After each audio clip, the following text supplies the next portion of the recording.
बोध सर बाबा साहब डॉक्टर भीमराव अंबेडकर को नमन करते हुए इस संविधान चौपाल को लेकर के निकले देश में भ्रमण पर भंते सुमित भिक्खु सुमित रत्न थेरा साहब और उनके पूरे टीम में चल रहे पूज्य सभी भंतेगण को वंदन करते हुए, अभिनंदन और नमन करते हुए यहाँ उपस्थित सभी आज की इस सभा की इस कार्यवाही की अध्यक्षता कर रहे माननीय परम आदरणीय स्नेही बाबू को नमन करते हुए और आप सभी का स्वागत, वंदन और अभिनंदन करते हुए मुझे और सब संचालन कर रहे डॉक्टर जी सिंह साहब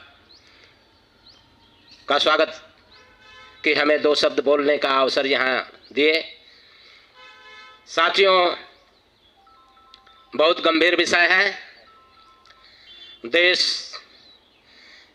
में जो माहौल बना हुआ है वह माहौल आप सभी को पता है।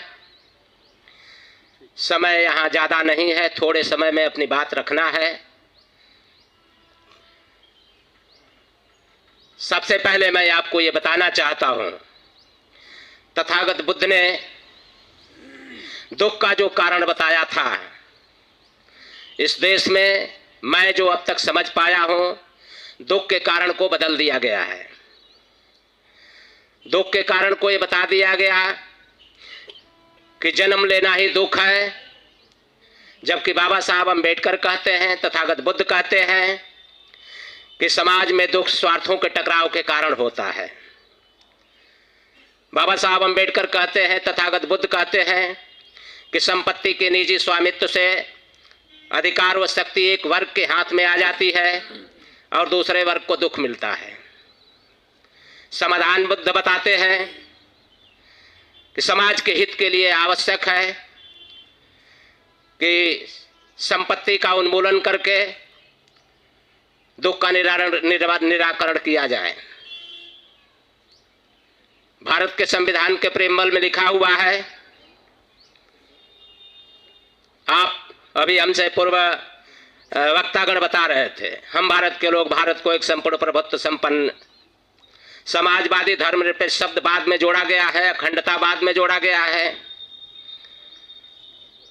तो लोकतंत्रात्मक गणराज्य बनाने के लिए तथा उसके समस्त नागरिकों को सामाजिक, आर्थिक और राजनीतिक न्याय, ये मूल बिंदु है। सामाजिक, आर्थिक और राजनीतिक न्याय, इसका मतलब मैं नहीं समझ पा रहा हूं। सामाजिक, आर्थिक और राजनीतिक न्याय का भारत के नागरिक वो लोग हैं, संविधान के भाग संख्या 2 में नागरिकता का अधिकार लिखा हुआ है और उसमें लिखा है कि इस संविधान के प्रारंभ पर प्रत्येक व्यक्ति जिसका भारत के राज्य क्षेत्र में अधिवास है और जो भारत के राज्य क्षेत्र में जन्मा था या जिसके माता या पिता में से कोई भारत के राज्य क्षेत्र में जन्मा था या जो ऐसे प्रारंभ से ठीक पहले कम से कम 5 वर्ष तक भारत के राज्य क्षेत्र में मामूली तौर से निवासी रहा है, भारत का नागरिक होगा। जब देश आजाद हुआ था उस समय लगभग इस देश की जनसंख्या 40 करोड़ थी। संविधान लागू हुआ था तो कमोबेश आज इस देश की जनसंख्या उन्हीं 40 करोड़ लोगों की संतानें इस देश में 142 करोड़ है।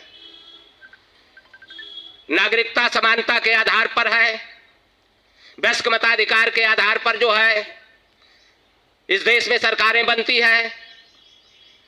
पागल दिवालिया को छोड़ करके सभी लोगों को मत देने का अधिकार है, समानता के आधार पर है। संविधान में बहुत सारी चीजें समानता के आधार पर है। अनुच्छेद 15 समानता के आधार पर है, अनुच्छेद 14 समानता के आधार पर है, अनुच्छेद 18 समानता के आधार पर है, 19 समानता के आधार पर, सब समानता के आधार पर यहां न्याय दिखता है। तो क्या आर्थिक न्याय हुआ? सामाजिक, आर्थिक और राजनीतिक न्याय, राजनीतिक न्याय आपको मिला? सामाजिक, आर्थिक न्याय इस देश में मिला? अगर नहीं मिला तो इस देश की सरकारें जो भी बन रही है 70 साल से, वो क्या कर रही हैं? इस असमानता को, आर्थिक गैर बराबरी को बढ़ा रही है या घटा रही है?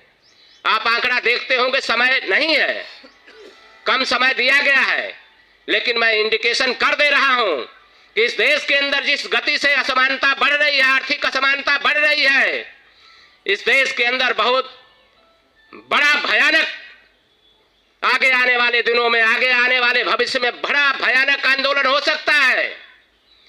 इसी तरह से अगर आर्थिक गैर बराबरी बढ़ती रही, इस देश में जरूरत थी संपत्ति का उन्मूलन, निजी संपत्ति का उन्मूलन करने की जरूरत थी। भ्रष्टाचार जिस गति से बढ़ रहा है, सारे के सारे नेता से लेके, अधिकारी से लेके, पूंजीपति से लेके, उद्योगपति से लेके सारे उसी दिशा में जा रहे हैं। किस पर उम्मीद करेंगे, किससे आशा करेंगे?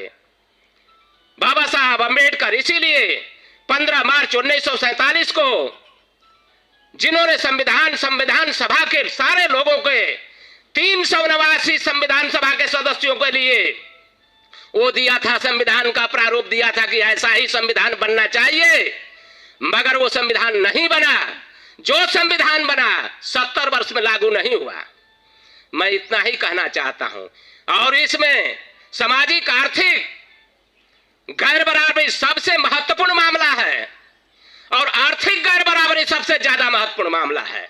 आर्थिक गैर बराबरी अगर खत्म होगी तो सामाजिक गैर बराबरी, जैसा बाबा साहब डॉक्टर अंबेडकर कह रहे थे कि भारत में भूमि और उद्योग का राष्ट्रीयकरण कर दिया जाए, लेकिन ये बात नहीं मानी गई और उसी का दुष्परिणाम इस देश के अंदर भयानक तरीके से पूंजीपति बढ़ रहे हैं और भयानक तरीके से इस देश में गरीबी बढ़ रही है। संविधान के तरफ तो किसी का ध्यान ही नहीं है। तो साथियों, ना ज्यादा कुछ कहते हुए